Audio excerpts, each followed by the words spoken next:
In a scary moment as we went to commercial, Sophie Cunningham hit the floor hard. And Sophie Cunningham, oh man, I got to tell you, this victory, it came with a big price. Look at today's game where Sophie Cunningham went out in the first half. And that was such a huge blow for the Indiana Fever because Sophie Cunningham has been somebody, she has been the glue of this team since Caitlin has been out. Sophie Cunningham was flat out targeted by a dirty player. I'd say there's a near 0% chance that Sophie Cunningham plays again this year. The basketball gods have unleashed absolute chaos on the Indiana Fever, and this time, the damage might be irreversible. In their cruelest twist yet, Sophie Cunningham was taken out in brutal fashion, leaving fans and teammates stunned. What began as just another matchup against the struggling Connecticut Sun quickly spiraled into a nightmare when Bria Hartley came charging in like it was a football hit, slamming directly into Sophie's knee. Indiana's toughest fighter crumbled in pain on the hardwood, and the entire arena went silent.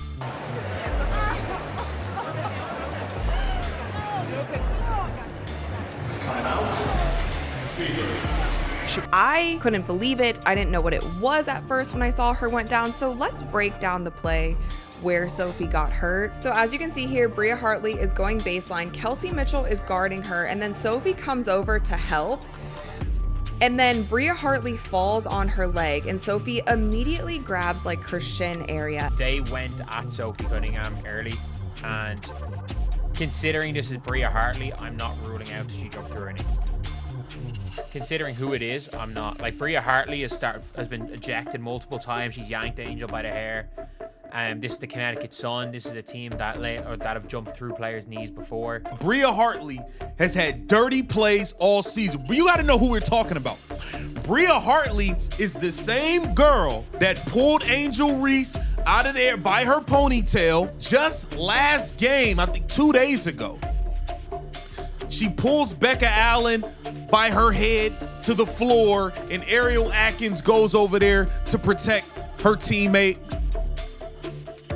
Bria Hartley has been doing dirty things for all season. She's been a dirty player. The image of Sophie clutching her right knee, tears running down her face, was enough to make every Fever fan wonder if this nightmare season would ever end.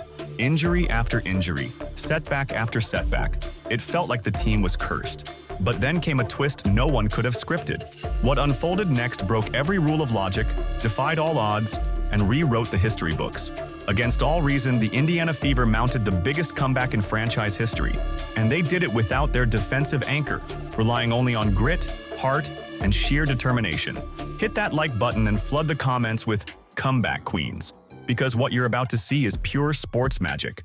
The kind of miracle you witness once in a lifetime. For 25 minutes, didn't look like we had any business beating this Connecticut Sun team. For 25 minutes, we looked like the worst team on the court. Defensive rotations, Marina hitting the three, Sanaya Rivers taking it to the rim, Tina Charles, Aaliyah Edwards, out rebounding AB, Natasha Howard, but we came alive when we needed to come alive. We forced overtime. Kelsey Mitchell, back-to-back threes in OT. Lexi Holt, dagger three, putting the nail in the coffin. I'm so proud of you. We're proud of you too. I'm proud of you. I'm so proud of you guys. I know that sometimes it sounds like just a word when we talk about being resilient, but it's not, man. It's how we live. Yep. It's how y'all live, and it's a tribute to you. It's a tribute to your connectedness, your togetherness, your toughness, your mindset. You never give up gritty attitudes. Like, that's what it takes. That's what it takes, and we will never be counted out, because that is worth gold. That is worth. The moment it happened was absolutely brutal to witness live. And if you've been following the Wnba this year, then you already know the name Bria Hartley and the reputation that follows her. This is the same player who once yanked Angel Reese straight out of the air by her ponytail. The same notorious enforcer who's been throwing cheap elbows and playing reckless all season long, yet somehow slipping past the suspensions she's more than earned. So when Hartley drove to the basket in the second quarter, it wasn't just an ordinary fall. She barreled straight into Sophie's firmly planted right leg like a demolition crew smashing into a support beam. The collision was violent, preventable, and left fans asking the same haunting question: How long are officials going to keep turning a blind eye to this kind of dangerous play before someone's career is stolen for good? She was on the ground. She was crying. She was yelling. It definitely seemed like she was in a ton of pain. The training staff went over to her. They went to commercial break. Like, it was a real injury. This wasn't something, and Sophie's the type of player, a lot of times when she does get injured, she just gets right back up. She tries to walk it off. This was something that kept her down, and it was so hard to see. It is ironic because Bria Hartley has been in multiple scuffles this year with the Connecticut Sun. A lot of people would categorize her as a dirty player. She roughs house. And Kathy Engelberg, this is why I say you wonder why there's so many goddamn injuries all over the league, because you are allowing people to play rugby and football and do UFC moves in the middle of a basketball game. In the beginning of this game, Sophie Cunningham is bringing the ball up the floor.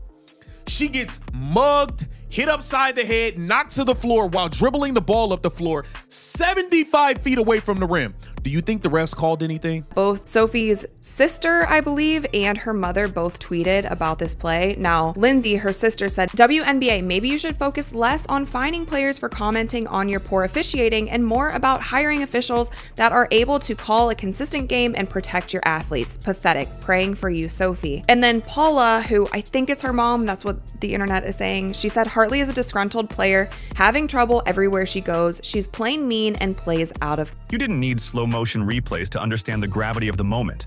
Sophie's reaction said it all. This is a player whose entire reputation is built on grit, toughness, and never backing down from contact.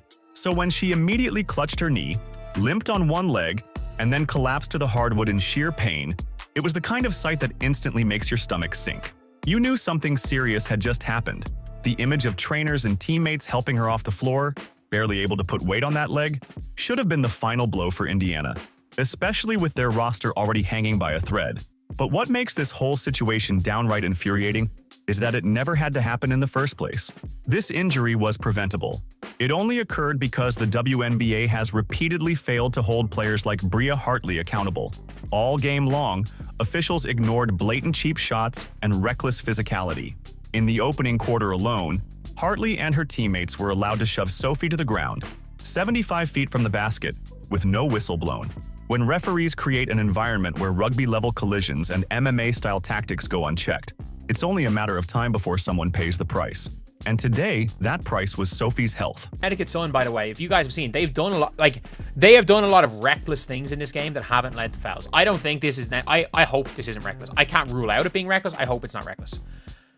But at the same time, like, the referees, there were so many situations earlier on in the game that, in fairness, that the referees were letting away with. The referees thought, okay, yeah, let's tee up Sophie Cunningham straight away in the game, and that's keeping the game in control. But from minute one, the Connecticut Sun, like, how many times have the Connecticut Sun against the Fever dove through people's knees? Multiple times this team has. You guys brag about how physical. You guys wear it like a badge of honor. We're here to watch basketball. If we want to watch wrestling, we'll watch wrestling. If we want to watch fighting, we'll watch fighting. We're here to watch basketball. And Bria Hartley is no different than Dejanay Carrington. It's just nobody talks about it because she's on the Connecticut Sun and they... What makes this situation even more frustrating is the fact that Sophie Cunningham has essentially become the heartbeat of this Fever squad during Caitlin Clark's absence. She's been the one player consistently stepping up, bringing toughness, energy, and a defensive edge that every playoff caliber team needs. Since the All-Star break, she's been Indiana's most reliable performer, putting up over 12 points per game, knocking down more than 50% of her shots from deep, and providing a level of leadership you simply can't replace with the next player off the bench. Losing her for any stretch of time would be devastating for a team already fighting just to stay alive in the playoff race. Sophie Cunningham was by far, as the games went along, by a landslide, the best addition we had on this roster. From her play, her shot making, her defense, the intensity she brings, the energy, her having Caitlin Clark's back and actually being willing to fight and scrap when nobody else would hold Caitlin Clark down. Sophie Cunningham said, you know what? I got you. Now she's done. The best addition we had all season. She is playing so incredibly well during the second half of this season. She plays hard every single night. She's super tough. She doesn't make excuses. Like, she is somebody who has really held this team together. The timing could not have been worse for Indiana. Coming into this matchup, the Fever had already dropped 4 of their last 5 games and desperately needed a win against the league's worst team to keep their playoff dreams alive. With Caitlin Clark sidelined for her 13th straight game due to a groin injury, Sydney Colson and Aari McDonald both lost for the season, and now Sophie Cunningham going down as well, it looked like their year was about to unravel completely. By halftime, the Sun had built a 19-point lead, stretching it to 21 early in the third quarter, and it felt like we were watching Indiana's playoff hopes being buried for good. But instead of folding, the Fever delivered one of the most jaw-dropping turnarounds you'll ever see. The spark came from Kelsey Mitchell, who flat-out refused to let her team's season die. After scoring only 4 points in the first half, she erupted for 34 in the second half and overtime, finishing with 38, tying her career high and marking the highest scoring performance by any WNBA player this season. This wasn't just scoring, it was total domination. Mitchell went 11 for 22 from the field, hit 5 of 8 from beyond the arc, knocked down 11 of 12 free throws, and added 6 assists plus 4 rebounds. She single-handedly carried Indiana through overtime, scoring all 10 of their points, including back-to-back threes that sealed the biggest comeback in franchise history. Her performance didn't just save the Fever, it put her in elite company. According to the record books, Mitchell joined Diana Taurasi as the only players in WNBA history with multiple games of at least 35 points, 6 assists, and 5 made threes. That's the definition of legendary. But Mitchell wasn't alone in this fight. Odyssey Sims, who had just signed on a hardship contract and was starting her very first game with Indiana, stepped up with 19 points and 7 assists, showing poise and leadership that kept the offense alive. Aaliyah Boston delivered her most complete outing of the year with 14 points, 13 boards, 5 assists, 2 steals, and 2 blocks. Natasha Howard added 18 points and provided a steady force inside, while Lexi Hull drilled a clutch 3 in overtime with 44 seconds left to put the game on ice. Against all odds, with their roster decimated and their season hanging by a thread, the Fever didn't just survive, they made history. Even Brianna Turner, who's barely seen the floor this season, stepped up with 10 valuable minutes off the bench, locking in defensively when the Fever needed it most. This wasn't about one star carrying the load. It was a collective effort from a roster that flat-out refused to let injuries and setbacks become an excuse. Head coach Stephanie White also deserves massive credit for orchestrating this turnaround. With a short-handed lineup, she made the right adjustments at the right moments. Starting Odyssey Sims and trusting her with extended minutes in such a critical matchup proved to be a game-changer. And sticking with Kelsey Mitchell, even when her shots weren't falling in the first half, showed the kind of belief great coaches have in their players. White kept her group locked in and motivated, even after losing Sophie Cunningham and falling behind by 21 points, a true testament to her growth as a leader. From a tactical perspective, this comeback was a masterclass in execution under do-or-die pressure. Indiana shot just 30% in the first half and bricked all 10 of their threes, but they flipped the script after the break, hitting 46% from the field and going 7 for 12 from deep. They battled on the boards, winning 17-14 on the offensive glass, and forced just enough turnovers to give themselves the extra possessions needed to claw back. But more than the stats, what stood out was the toughness and resilience, traits that championship teams are built on. And the meaning of this win goes way beyond the scoreboard. This is a team that's been wrecked by injuries all season, has seen its superstar miss extended time, has had to pull in hardship signings just to fill a roster, and just watched their emotional leader go down with a potentially serious knee injury. Most teams would have thrown in the towel. Indiana didn't. They dug deeper, rallied together, and delivered a miracle comeback. That speaks volumes about the culture being built inside this franchise. You don't pull off something like this without belief, without trust, and without the right mentality instilled throughout the locker room. The fact that role players and new faces rose to the moment proves this team isn't just about individual talent. It's about a shared mindset that refuses to accept defeat. That's the foundation of championship DNA. Looking ahead, this could be the turning point Indiana needed. With the win, the Fever improved to 19-16, holding a 2.5-game cushion over the Sparks for the final playoff spot with 9 games to go. More importantly, they now know they can overcome any challenge if they bring the same fight and heart we saw in this comeback. That kind of momentum and belief can completely reshape the course of a season. Of course, all eyes will remain on Sophie Cunningham, who's scheduled for an MRI on Monday to assess the damage to her right knee. The fact that she was in obvious pain and couldn't put weight on the leg is concerning, but everyone in Indiana is hoping the injury is far less severe than it first appeared. Indiana cannot afford to lose another cornerstone piece right now. Sophie Cunningham brings a rare blend of toughness, perimeter shooting, and veteran leadership that simply isn't replaceable. Her injury doesn't just sting because of what she provides on the floor. It cuts into the very identity this Fever team has worked so hard to build. But the bigger picture here is even more troubling. This isn't just bad luck, it's a pattern. The Fever have been decimated by injuries all year long. Caitlin Clark sidelined multiple times with soft tissue issues, Sydney Colson out with a torn ACL, Ari McDonald shelved by a broken foot, and now possibly Sophie dealing with a knee injury from a reckless collision. At what point does the league acknowledge that this is a systemic failure in terms of player safety and officiating? The problem is obvious. Overly physical play has been allowed to thrive without meaningful consequences. Bria Hartley is the prime example. Someone with a long track record of cheap shots and reckless plays, from yanking opponents by the hair to throwing dangerous elbows. Yet somehow, she's been allowed to keep crossing the line without significant punishment. And now, Sophie Cunningham is the latest casualty. When letting the game flow becomes more important than protecting players, this is the result: avoidable injuries that jeopardize careers and derail entire seasons. What makes this situation especially heartbreaking is what Sophie means to Indiana beyond the stat sheet. She's been Caitlin Clark's protector when opponents try to rough her up. She's brought grit, defensive edge, and a fire that reshaped the Fever's identity from a finesse team into one that refuses to back down. Inside the locker room, her leadership and connection with younger players has been irreplaceable during one of the most challenging seasons in franchise history. Losing that presence, even temporarily, is a blow no box score can measure. And there's a financial side to this too. The Fever and the league invested heavily in building around this core group, with Sophie brought in specifically to provide veteran leadership and defensive toughness in what was supposed to be a breakthrough season. When injuries like this, caused by reckless opponents, take stars and leaders off the court, it doesn't just wreck playoff hopes. It damages the product fans are investing their money and passion into. Still, in the shadow of Sophie's injury, what happened next was nothing short of extraordinary. Kelsey Mitchell took the game into her own hands and authored one of the most remarkable performances we've seen in years. To go from a quiet 4-point first half to completely flipping the game and carrying your team back from 21 down. That's not just great basketball, that's superstar DNA on full display. Mitchell didn't just light up the scoreboard. She imposed her will on every possession. Her relentless drives to the basket forced defenders into foul trouble, sending her to the line 12 times where she calmly sank 11. That kind of controlled aggression is exactly what fuels comebacks.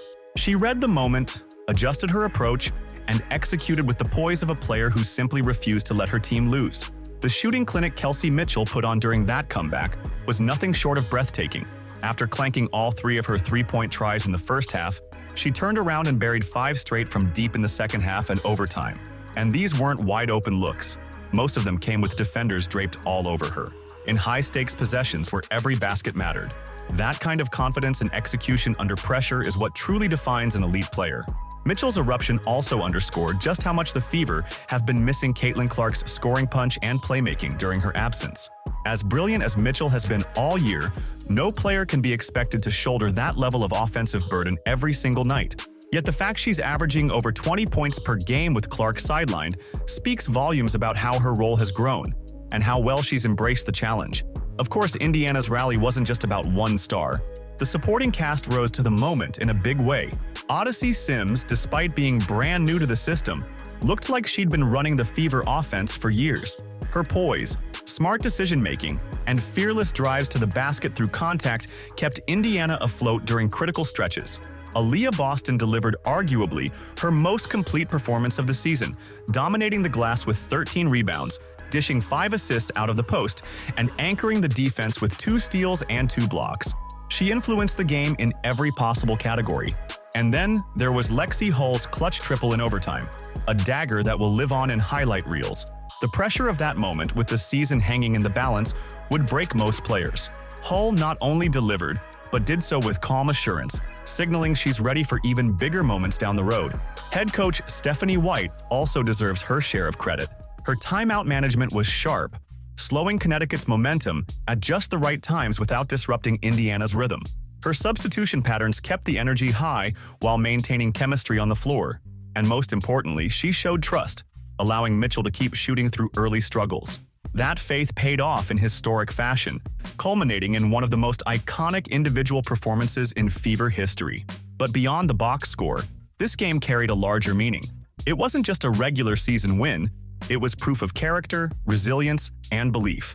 These are the types of battles that forge championship DNA, the moments where adversity pulls a team closer together instead of breaking it apart. No matter what happens with Sophie Cunningham's injury moving forward, this night will be remembered as one of the most remarkable team and individual efforts the WNBA has seen in recent years. Kelsey Mitchell's 38-point masterpiece, Indiana's largest comeback in franchise history, and the way a battered roster refused to quit. That's the kind of sports moment that reminds you why we fall in love with the game.